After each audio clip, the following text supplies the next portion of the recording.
Hujan deras dan angin kencang menumbangkan pohon trembesi setinggi 6 meter. Pohon menimpa truk pengangkut tanah di Tanah Abang, Jakarta Pusat.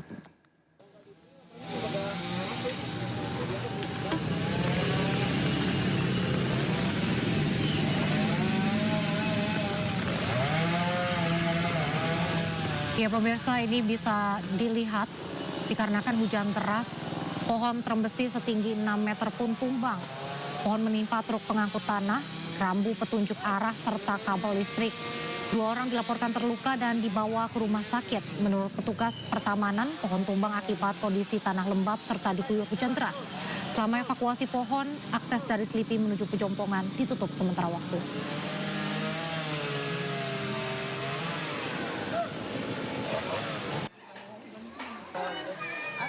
5 kecamatan yang hingga kini masih terendam banjir adalah Kecamatan Walet, Gebang, Pleret, Weru, dan Pangenan. Banjir terparah dialami warga Kecamatan Walet. Sejumlah desa terendam banjir dengan ketinggian air hingga 1 meter. Sebagian warga bertahan di rumah masing-masing, sebagian lagi mengungsi ke rumah kerabat.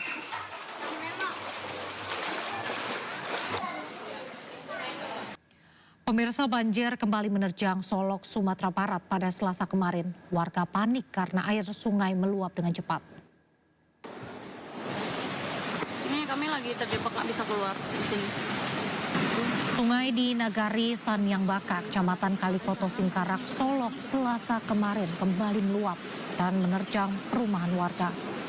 Sungai meluap akibat hujan deras yang mengguyur wilayah Kabupaten Solok beberapa hari terakhir. Banjir membuat warga panik karena air naik dengan cepat. Pada nyangka, aku baru dari rumah evakuasi keluarga.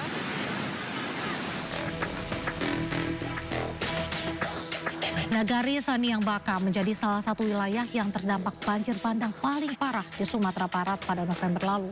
Ketinggian banjir mencapai 2 meter. Pihak BPBD Kabupaten Solok mengimbau warga yang tinggal di bantaran sungai harus meningkatkan kewaspadaan karena kondisi ekstrim diprediksi terus berlanjut hingga awal tahun.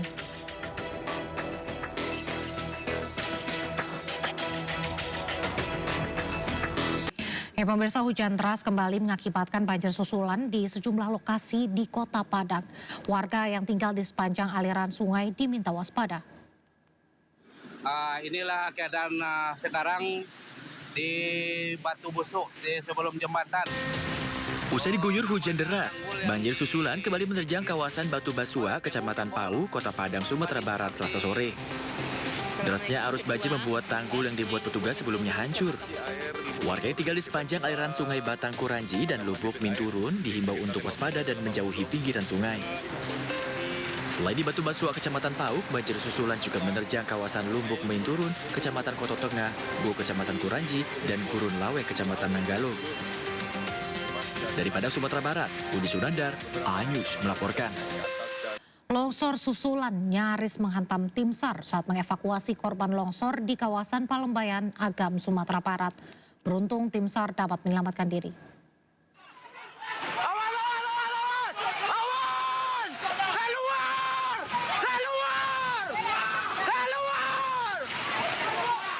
Pemirsa, suasana mencekam terjadi saat tim SAR berupaya mengevakuasi korban yang tertimbun longsor di sebuah rumah di Kecamatan Palembayan, Agam, Sumatera Barat. Longsor susulan tiba-tiba datang dan membuat tim SAR serta warga sekitar panik menyelamatkan diri. Beruntung tidak ada korban akibat peristiwa ini. Sementara 3 korban yang tertimbun longsor juga berhasil diselamatkan.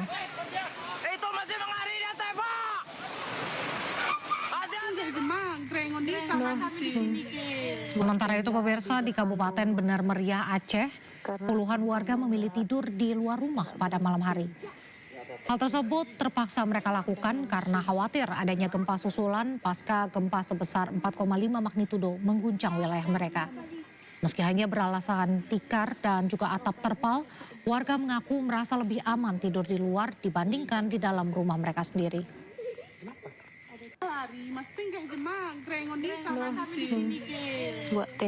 Presiden Prabowo Subianto meninjau jembatan Bailey Sungai Karoka di Kabupaten Tapanuli Selatan. Jembatan ini merupakan salah satu infrastruktur penting pasca bencana. Didampingi sejumlah pejabat, Prabowo menyusuri jembatan Bailey yang masih dalam tahap pengerjaan. Jembatan ini dibangun sebagai akses darurat setelah infrastruktur utama terputus akibat banjir bandang. Selain itu, Prabowo juga meninjau area sekitar jembatan yang terdampak bencana.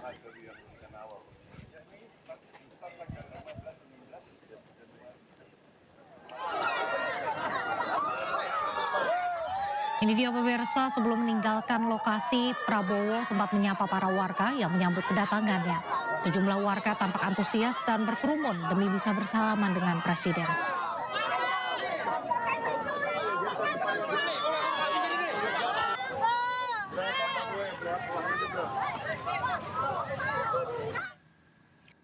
Viral di media sosial, seorang pengunjung nekat keluar dari mobil di area satwa Taman Safari Puncak Bogor.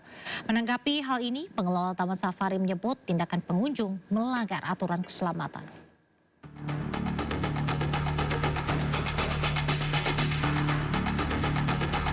Viral di media sosial, seorang pengunjung Taman Safari Indonesia Bogor keluar dari mobil dan memberikan makan jerapah di zona terlarang. Sontak, video tersebut viral dan menuai kritikan warganet. Video diduga direkam oleh sesama pengunjung Taman Safari. Pihak Taman Safari Bogor menyesalkan tindakan pengunjung tersebut. Padahal sudah ada rambu larangan keluar dari mobil di lokasi. Mengingat lokasi tersebut selain membahayakan keselamatan pengunjung juga bisa membuat satwa stres.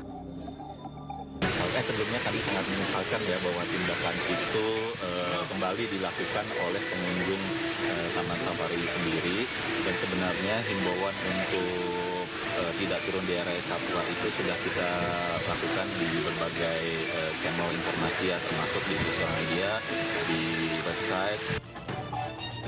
Pihak Taman Safari masih menunggu itikat baik dari pengunjung yang sudah melanggar. Atas insiden tersebut, pihak Taman Safari juga meminta seluruh pengunjung untuk selalu mematuhi peraturan yang berlaku agar pengalaman berwisata tetap nyaman dan aman. Dari Bogor, Jawa Barat, Huda Hidayat, iNews melaporkan. Pemirsa, maut tak pernah bisa diketahui oleh siapapun. Seorang pedagang kembang api yang baru membuka lapak dagangan tewas ditabrak mobil. Bahkan korban sempat terseret sejauh 15 meter. Laka nih nabrak orang jualan Pedagang kembang api mulai bermunculan jelang tahun baru. Salah satunya pedagang kembang api di Jalan Cilik Riwut kilometer 1 Palangkaraya, Kalimantan Tengah. Namun sialnya seorang pedagang kembang api yang bernama Ahmad meninggal dunia setelah ditabrak oleh sebuah mobil pribadi saat korban sedang membuka dagangannya di tepi jalan. Berawal mobil yang melaju dari arah luar kota menuju pusat kota Palangkaraya dan diduga oleh warga bahwa sang sopir dalam kondisi terpengaruh minuman keras sehingga tidak bisa menguasai mobilnya. Mengakibatkan mobil tersebut langsung menghantam korban yang sedang membuka gerobak lapak jualan kembang api. Akibat kerasnya benturan, korban terseret sekitar 15 meter dan mengalami luka serius di kepala. Sopir mobil mencoba melarikan diri namun berhasil ditangkap oleh anggota Yanma Polda Kalimantan Tengah bersama dengan warga. Usai kejadian, korban langsung dilarikan ke IGD Rumah Sakit Umum Daerah Dr. Doris Silvanus Palangkaraya, namun nyawanya tidak tertolong. Sementara itu, pengemudi mobil beserta kendaraan yang digunakan telah berada di unit Laka Lantas Polresta Palangkaraya untuk pemeriksaan lebih lanjut.